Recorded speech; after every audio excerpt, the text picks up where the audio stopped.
What is everybody? Welcome back to the channel. My name is Roger Picorni, also known as @RajFormer on the internet, and this is a very, very special video today. I am here with Victor Velasco from Cosa Entertainment. If you don't know what any of those words mean, they created Klaus, and you probably know Klaus from my last few videos where I talked about where I reviewed the game on Simply Indie. I said it was an absolutely fantastic video game. I loved it, and I really wanted to sit down and talk to Victor about the game. Now, Victor, first things first, how are you? Thank you so much for coming. Yeah, thank you for inviting me here. I'm great. Glad that you enjoy it so far. Yeah, I really did love the video game, and you're a busy man, and I appreciate your time. So first things first, for everyone that might not know your role in the company or what you do or anything about Cosa Entertainment, can you tell everyone like what your official name is on your resume and kind of what your role was in the creation of Klaus?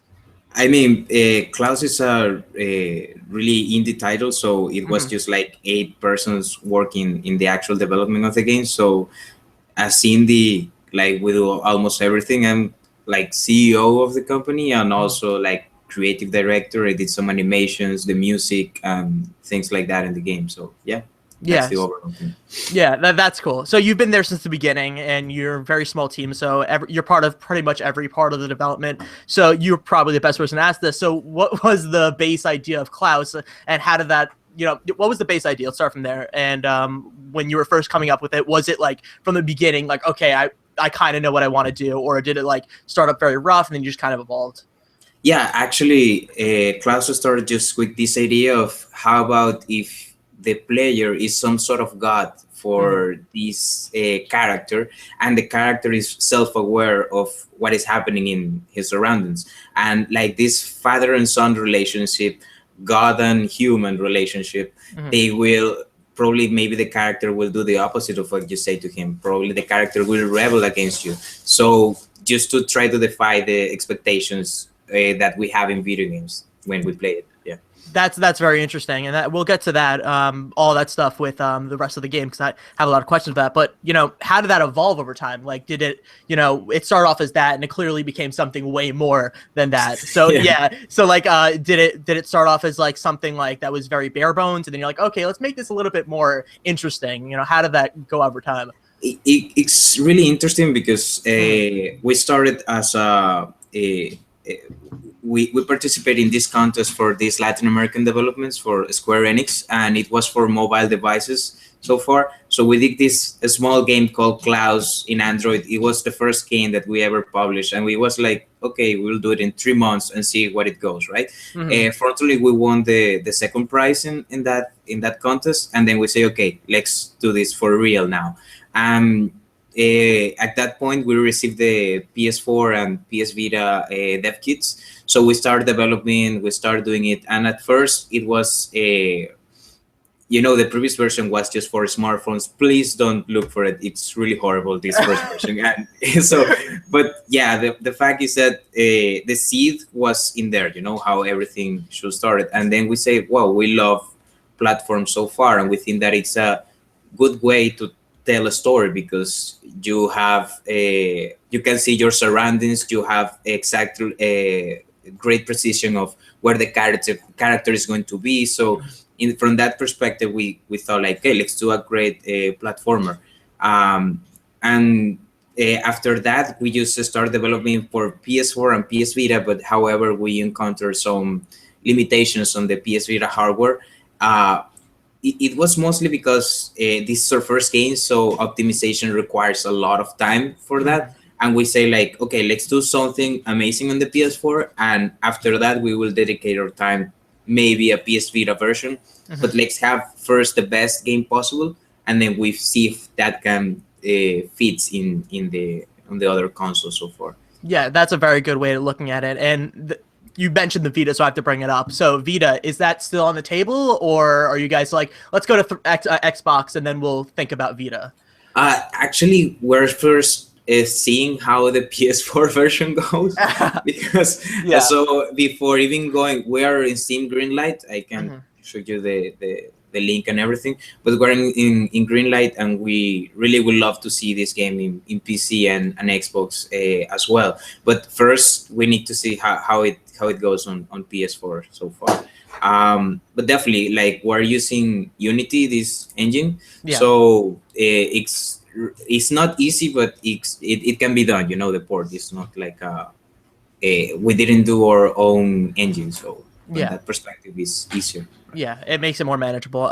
So it is something you're looking at, which is good because I got my Vita here, very Oh excited. yeah, no, I, Yeah, I yeah. have one too, but and I would love to see it in there as well. It's just about optimization and time, and Yeah, of if course, we and you're a can, small team. Yeah, it makes yeah, sense. So, okay, Klaus is a game that deals with like the great unknown, and I love that concept. The idea of like you started off as like, okay, Klaus on my arm, I don't know where I am, what's going on. Was that part of the original concept? And like how I love how you played with it and how it evolves in the game. I just want to know like how that kind of went from the Android game to now where we're at with the full game. The yeah. idea. Yep. The basic idea was in there so far, like just a character waking up and not knowing who he is. In fact, the first sentence is in there as well. Mhm. But however, I don't know if it's fine if I spoil some part, because Oh it's yeah, really it's hard fine. to talk about the game without this spoiling. That's something I was going to know. mention. Yeah, so spoilers from here on, Yeah, guys. spoilers alert. Yeah, so basically after that, one of the main cliffhangers of the Android version was that he was a clone, and that's how everything ends. But we were asking to ourselves, what happens after that? Mhm. What happens when you realize that you are just 1 year of this system? You are just one number, one replaceable number that Yeah. somebody else is going to replace you, right? So we were working with that idea. So after seeing that he's a clone, we then asked ourselves, okay, what happens?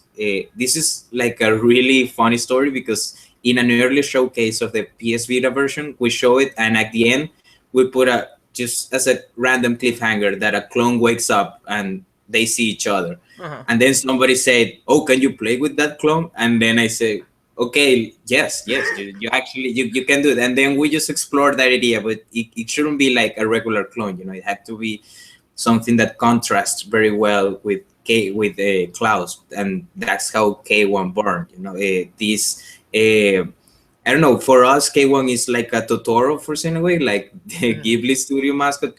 Someone with hard feeling that you can feel how he's naive and he's not cynical, even if he has some kind of wisdom compared with Klaus. Klaus thinks that he's smart, but he's not, and how this triangle, because the player is another character in the game, how this triangle works forward. How about if K1 says some things to you when he's not with Klaus, and then when he's with Klaus he says something else, and Yeah, the this dynamic. exactly. So Yeah. that's what we were aiming for. That's very interesting, and I love that story. How someone's just like, yeah. How does this? Oh, okay, cool. Yeah.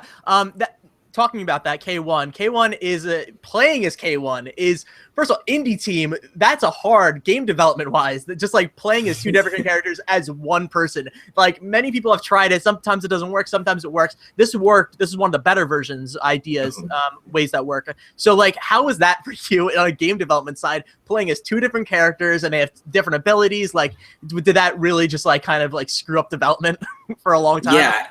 Yeah, a lot of it. Yeah, because that's this our first published title, like, so far. So we're learning through the process. Like, where I've done like some games before, it was something really personal, and some films, but it was really personal. And that's when you realize that even a small change, like, I remember that in the middle of the process we decide to change the jump height of Klaus, because right now it feels really floaty, but before it was too arcadey, too fast and thing, and it wasn't precise enough. And just that change, we had to change the entire level designs of the game. So even like something really small. So imagine just adding a character like K1 that really changed the dynamics. Like, at first we were thinking, oh, how about if we have a co-op, with the two characters? Like, that's like the most logical way to think about it. But the problem is that constrains the design, because where the camera goes, how does the player know when they are at the same time? If they have to be in the same camera, then the designs need to be really straight to just one camera looking at both characters. So all of that comes around just with this decision of, oh, how about if we have a second playable character? you can see the influences so far of Klaus. I think that is a postmodern piece of game, you know. So we're not ashamed of saying it. In fact, you can see in the description of the game, we claim we say the games that inspired us so far. But in Thomas Was Alone was really special because we love that game so far. Yeah. But it was just this little thing that sometimes when you're on your couch playing your game, you say like, why they don't do this? No. So we were thinking, how about if you can move both characters at the same time, so you don't have to do the same jumps with one character and the same jumps with with both characters. So that's why we implemented this moving, but that also added some other mechanics to it. So it's a complicated process. I promise you. Definitely, yeah. That's something that I was surprised that you did, and when it happened, because I kind of like stood away from spoilers or anything like that when I played the game, and I was very surprised that you did it, and it worked out really well, which I was very happy about. I'm surprised you didn't take like the Lego format, and you actually did be able to like play as both characters at the same time, which I thought was really good. Moving on from there, I want to talk about the secret levels. Because that's by far my favorite thing about the game. I love the secret levels. Like, I glow every time I look at them. It's so good. Just talk about that for a little bit, because that's like creative mayhem. Like, you're just be able to do whatever you want. It was beautiful. Every single one was just so different and unique. Just tell me something about it. Yeah, that actually was our favorite part so far. That and the glitch world. Like, these both I don't know, highlights of the game. These both aspects of the game were the part that we enjoyed more. Like, okay, we love to make like regular level design and just like pacing and just teaching new mechanics, but we always like to experiment. Like, it was, some people were saying like, wow, how did you think about it? But it was the easiest part, because sometimes it was just two of us in the bed and thinking like, hey, how about if, I don't know, one Klaus is big and the other one is small, and how about if the world is, I don't know, flip around? So how about if, and always trying to give some message, to have meaningful collectibles. I mean, I love games, as you can see, but sometimes you think like, okay, get 14 flags or 14 flags, gets, I don't know, 20 of these, but what does it mean? Why do I have to get this? So we try to make something meaningful, that when you get all the pieces, in order to unlock the second ending, you need to get all the pieces, or things like that. You need to be prepared and know who you are as a character. That's the main dramatic questions of Klaus. Who is Klaus?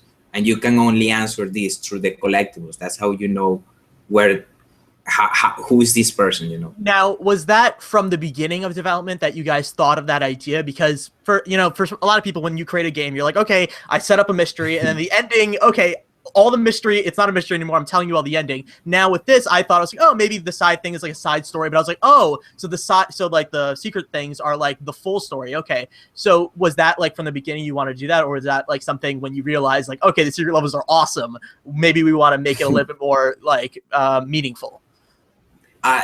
Yeah, I mean, from the beginning, we always wanted to, at first, when we didn't have enough time, it was just about getting the pieces, and then you get the memories itself. You don't have these bonus secret levels. And we were always frustrated about that. Because before it was just the memories, then you go to this, you have seen it, right? Like, then you see the backstory and then you go back. But then we say like, hey, how about if, because the people, some of the people that were testing the game, they love the glitch world and they wanted to see more of it. And then we say, well, we actually have more of it. If we have enough time, we will definitely do it. So that's how these collectible pieces started. At first, yes, they were strictly how can I say it? They were strictly related with the actual game, with the storyline. It was more like, in the present, what Klaus is going to become, and with the collectibles, you will know what Klaus is or was, So just learning from your present and future, and learning from your past while in this journey. So that was from the beginning. Yeah. Interesting. Yeah. And you mentioned the glitch world, and that's another one of my favorite parts of the game. I love the glitch world so much. I see a lot of influences. Maybe I'm wrong, but I see like things like Flash games almost from like addicting games or armor games where like there are specific games where it's like, okay, well, yeah, one of the games that comes to mind is Gravity Man, or there's only one level where like it really just takes like this one idea and it makes it into like a game. Very weird ideas, and I always thought those were awesome. So when I played this game and I saw some of those ideas, what were some of your influences for the glitch world? Because they're very out there ideas. Yeah, exactly. No, I wouldn't say that it's original. I would say that it's just how you mix everything. But yeah, that's how art is. Like the most recognizable, I think, that is the VVV mechanic of the last part of the glitch world, definitely. And also there were these amazing games. I think that is called the Pict or something like that. I can show you the link, but it was this game that you can flip. It's a platformer, but sometimes you can flip on the screen, or sometimes you have to do the opposite of what they tell you to do in the actual game. So it moves the genre really forward in that perspective. Like I don't think that Klaus is completely original. It's more the result of all these subversive attempts to move the platform genre forward. That and as you said before, all these armor Flash games. I grew up like all just playing that all the time, so seeing something new. Edmund Macmillan did some amazing work in that, from that perspective as well. Yeah, 100%. I mean, in art in general, like it's all kind of remixes and how you mix things. So yeah, you're definitely not like stealing anything or any of that stuff. And you guys went to PSX multiple times, right? If I'm wrong. Yeah, we went twice. Yeah, and that's a very weird con, because it's a bunch of like really hardcore fans, and all of them, they all like flew out, or they're over 18, so it's like no kids, so it's just all very hardcore fans, like your core audience. How was that for you, showing the game, being it playable there? Like, was that like where a lot of your feedback came from, and just how was that in general? It was an amazing experience because. I know that I'm saying this too many times, but this our first game, so this was our first conventions as well. So when we started to go into the PSX, was like, okay, we're here and we're really small, and we have just in front Bloodborne, and we have just in front Uncharted, and we have in front The Witcher that it was about to be released at that point. So it was like, okay, what are we doing here? But then we felt the feedback of a lot of people. Like, for example, the time attack mode just came out because we opened a speed run competition. Just at that point, we say like, okay, let's see who does it fast. And it was just two of us playing, and then the people were interested about it.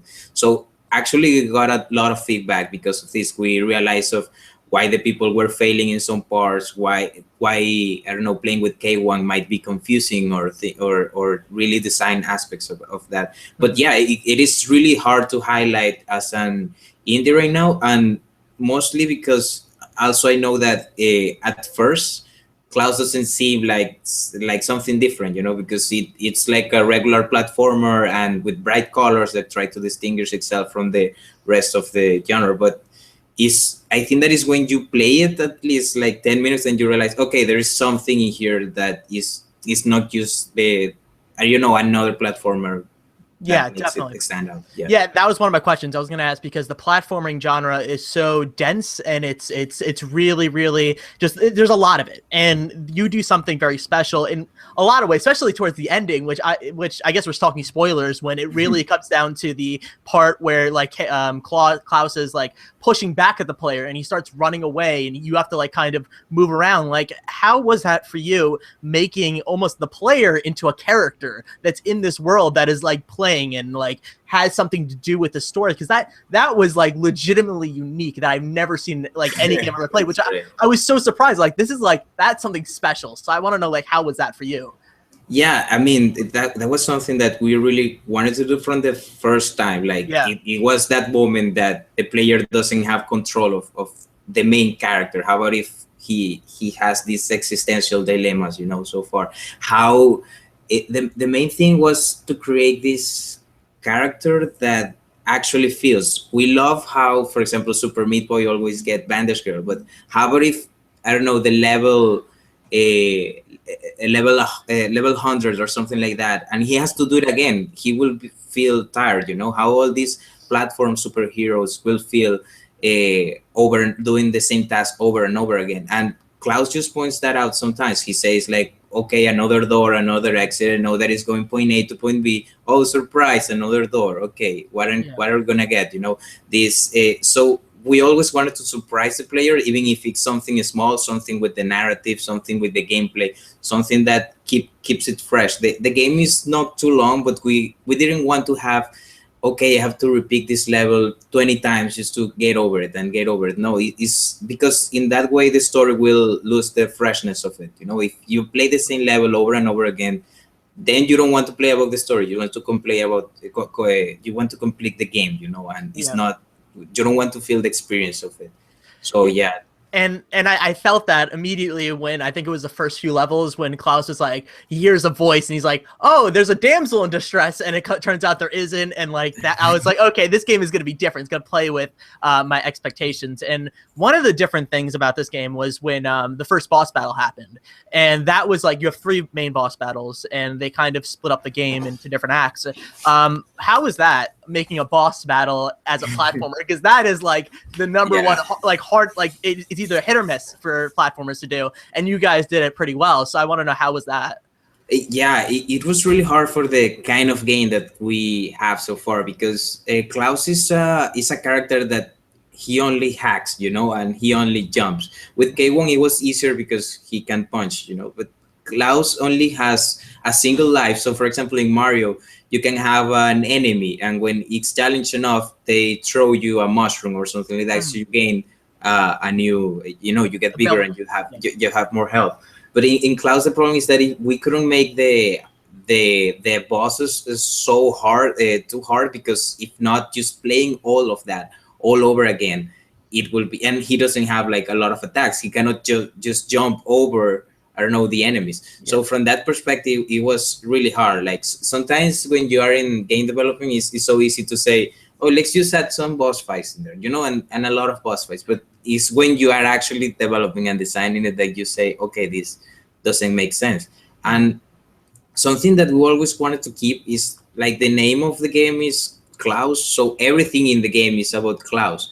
Even the 3 boss fights, you can say that is against Klaus, you know, it's against himself in different aspects of his life, you know. You can say, we were thinking like, okay, how about if we have another boss that is this other random character, a girl Klaus or things like that. And yeah, that sounds cool, but it's just that we're analyzing just this character, and it's just the relationship with this character, and it could be the main one, the clone, or you know, different personalities of the same person. That is basically what we're exploring. Yeah. That's very interesting. Yeah, but you guys did it really well, and it paid off. So we're reaching the 20-minute mark. So I usually end all my interviews, well, the other one I did, with a very open and broad question. What is the future of blank? So what is the future of Cosa Entertainment, Klaus, all that jazz? You. Oh. Yeah, well, that is actually a really hard question, because if it's for us, we would love to use. We have a couple of ideas. We even had this crazy idea of DLC of Klaus, where you can explore the past of K1 and how the company was built, and how, you know, all these tests that they had to do with the previous clones and all of that. But it depends of how well the game does, you know, from all this perspective, from all of this. We're also having some ideas for our next game. And obviously we want to experiment in a lot of medias before. Maybe, I don't know, an app game or things like that, something shorter, like a short film, for saying away, but with video games. But definitely we would love to keep doing games. That's our main goal so far. Yeah, for real. And you guys look like you guys have a great future. You guys are really talented. I loved Klaus. I can't wait to see what you guys do next. So thank you so much for sitting down with me. I really appreciate it, Victor. Thank you, Roger. I'm going to have a ton of links down below for everyone to go click and support them. So where can they follow you specifically on Twitter, and just give out all the links possible? And I will share. Yeah. I'll share it to you. yeah, so thank you so much, everybody. Thanks for watching. Go support them. Go support me. Bye. Bye.